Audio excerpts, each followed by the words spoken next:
திருநகரங்கண்ட படலம். முன்பு பாண்டிய நாடு முழுவதும் கடம்ப வனம் என்ற பெரிய காடாக இருந்தது.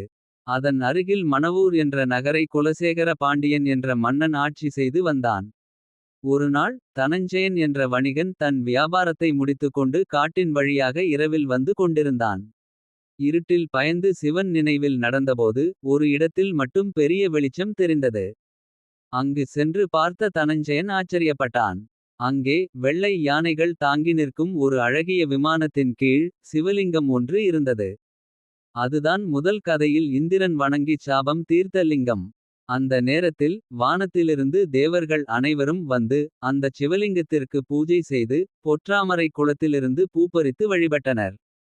தனஞ்செயனும் அவர்களுடன் சேர்ந்து வழிபட்டான். விடிந்ததும் தேவர்கள் மறைந்தனர். தனஞ்செயன் தான் கண்ட அதிசயத்தை மன்னன் குலசேகர பாண்டியனிடம் சென்று சொன்னான்.